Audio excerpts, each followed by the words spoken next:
Hey y'all, I'm going to show y'all how to make a Snowglobe Sublimation tumbler. And so I chose my image and I went ahead and pressed it. It has some residue left on it from pressing. But I do a light pressure on 365 for 75 seconds on both sides. And what you're going to need besides your sublimation snow globe, you're going to need your glitters, whatever glitters that you want to put in it, and these are the 3 that I have chosen to put in this tumbler. I've already made a couple of these, running them as Valentine's Day specials. So what I have here, I have a small funnel, and I also have, these right here were from my sublimation ink printer. So I took the tip, and what I do is whenever you fill it up to the top, this right here has like a lip on the inside of it where you put everything in. And so what I do with this, I'll fill this up with a little bit of extra water, and I'll pull the extra air bubbles out with this one that has a little hook on it. And these, like I say, these were just ones that were in my sublimation ink. And then I have this right here, and all this is half water and half vegetable glycerin. That's a mouthful. Say that 5 times fast.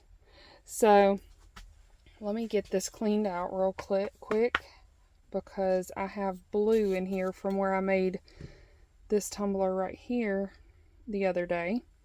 And you're also going to need, in order to seal the bottom, what I use this UV resin. And this is from Counterculture DIY. It's fairly expensive, but it's pretty well worth the money. And then I also have this UV light right here. This was a UV stand that I purchased off of Amazon.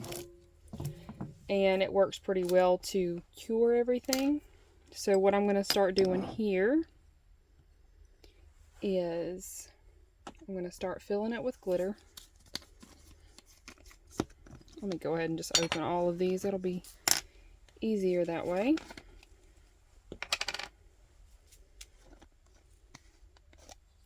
And I did these because I wanted to use these cute little hearts. I don't know if y'all can see them, the heart glitters. I think I got those from either Michael's or Hobby Lobby. So what I do is here, I just fill it. Then I'll tilt it just a little bit because my funnel won't fit quite into the filling hole. And then I have this paintbrush that I'm just going to use the tip of. Hopefully I am where y'all can see. And all that is just pushing those hearts on in there. I'm trying to do this without making a mess. When I made these the other day, I had glitter hearts flying everywhere.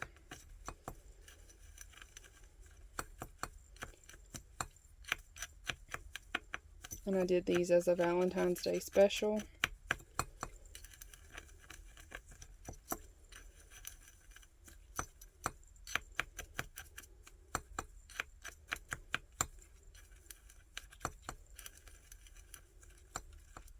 And it takes a little bit of patience, but I'm going to pause this here where I can finish working these on in there along with the other glitter.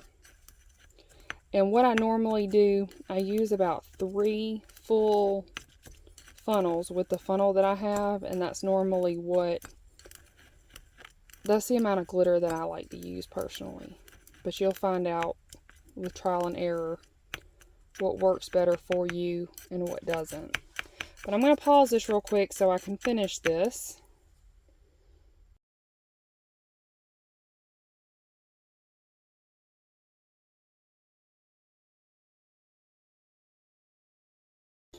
Well, I just decided to speed that up. So what I'm doing now, I've got everything in there, and you see where the glitter has fallen all around the sides. And y'all, you only fill it up to your preference. It's all what you want to do. I need to put these lids back on this glitter before I end up just dumping them everywhere. That's definitely something that I would do. And as you see, I have glitter hearts here. I tried to keep from making a big mess, but that wasn't possible. So I'm going to take my mixture of my glycerin and my water, and I'm just going to take and put that in there. I'm only going to do this about halfway, and that way I can get all the air out from underneath. And this will create air bubbles, so just be careful doing this that you don't leave those air bubbles in there to get trapped.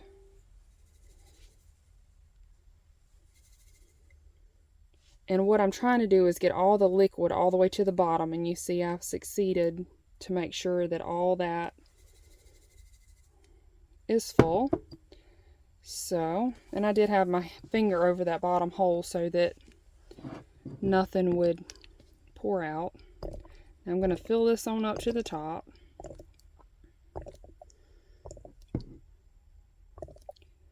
And typically you'd wait a few minutes on this before you went any further.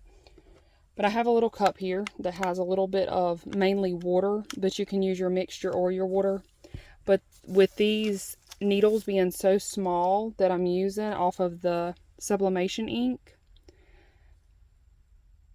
I'm just using water because it's easier to put that in there. So what I'm doing here, I have it, the one with the straight needle, I have it full of water. And as you see, there's air trapped. Let me get a napkin real quick.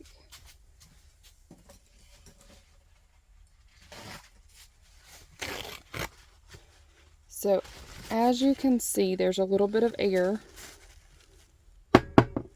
trapped around under that lip. So as I pull the air out with one of these, I'm going to push the air in, or push the solution in, and I'm just getting that right where I want it. So I'm taking and pulling with one and pushing in with the other. I'm going to have to change hands. Sorry, y'all. Hopefully y'all can see the effect of this.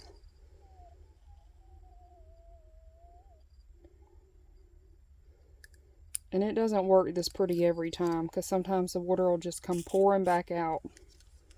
Or the solution, whatever you want to call it. And of course you don't want to pull air bubbles. I'm just going to use some of the solution right now because I don't have any water close by. And you don't want to get those air bubbles in there because you want the least amount of air in there as you can handle.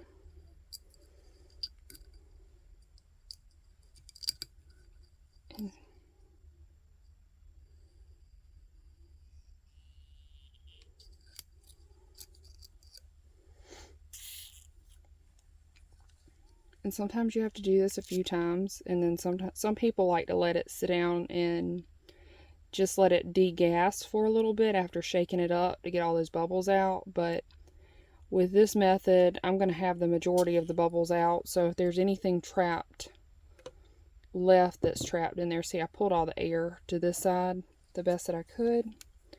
But if there's anything trapped, it won't be but a small amount with the way I'm doing this. And y'all, everybody finds a different way that works better for them. This is just what I found that works for me. And I believe, if I'm not mistaken, I believe that I have all, no, I still have a little bit of air in there. Let's try it one more time. And then that should have it.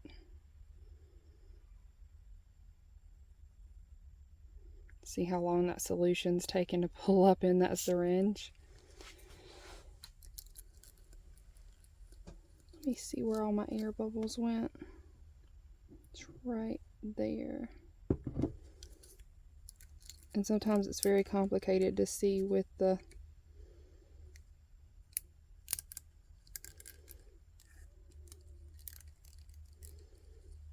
I think I may have just got the rest of it out.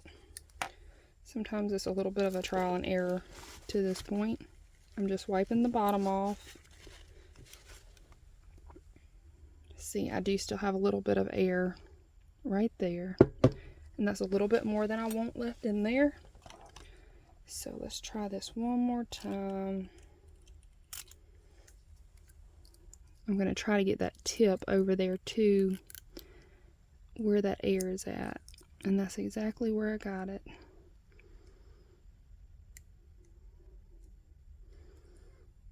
And I think that has it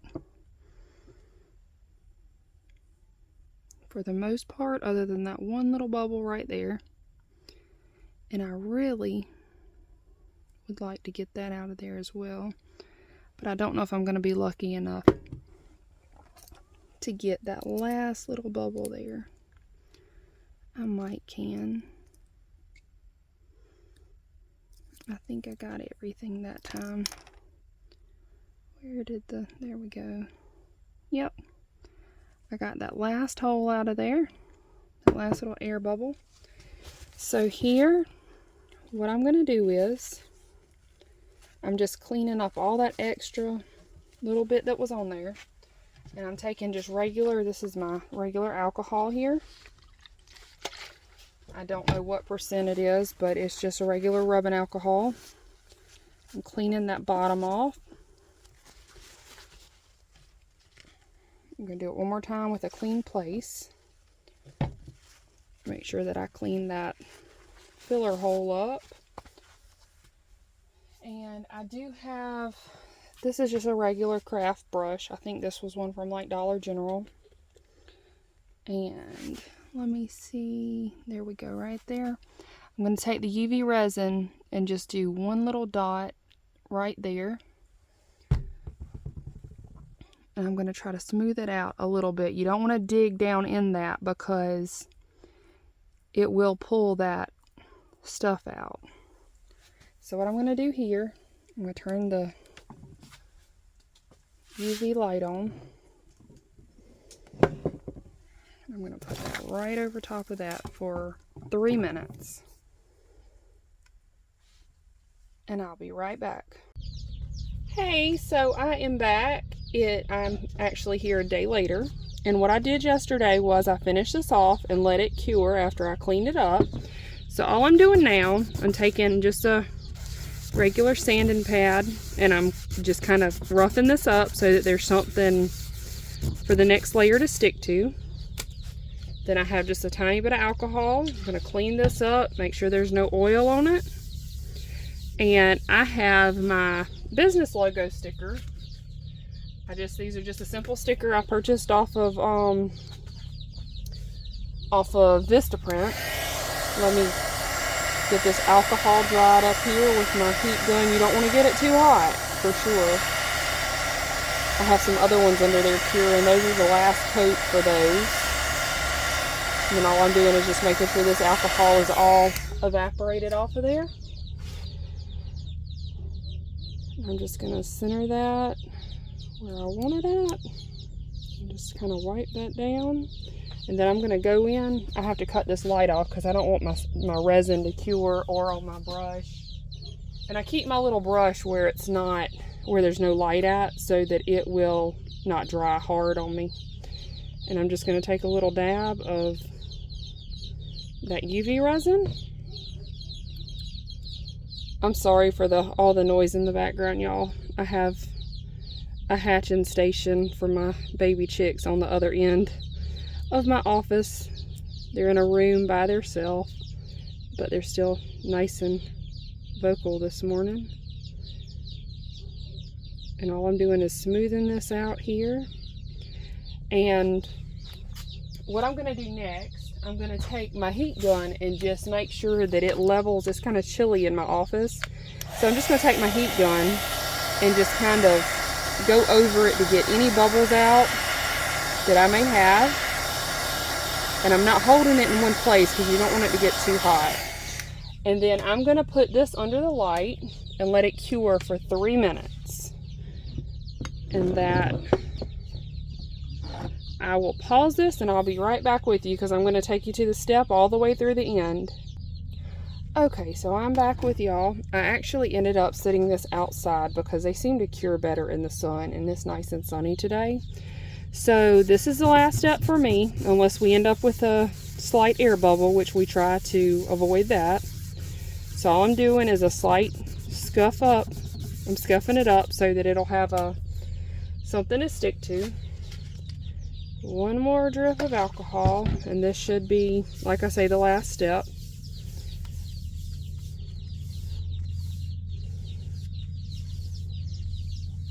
So, same step process that I did earlier.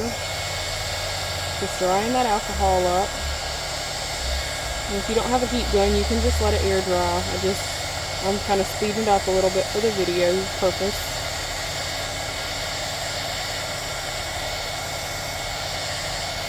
It's nice and dry. Let me cut the light back off.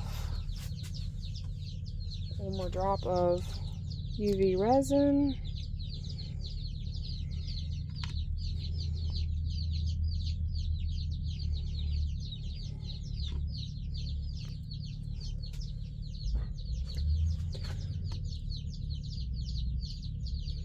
And I'm actually, instead of putting this back under the light, like I say, they cure better under natural sunlight.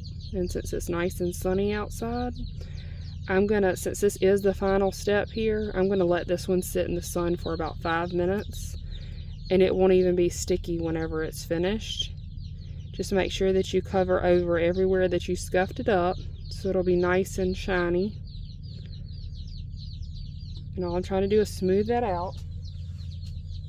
And I'm gonna hit it with the heat brush, or the heat gun, one more time. I'm going to try to get a good look on it to make sure it doesn't have any air bubbles. That looks like one right there. I got it. So I'm just smoothing that out. And the next part after I pause this, which you'll see, are the finished products. Thank y'all for watching. Subscribe if y'all like it, and let me know what y'all think if y'all use my method. Bye.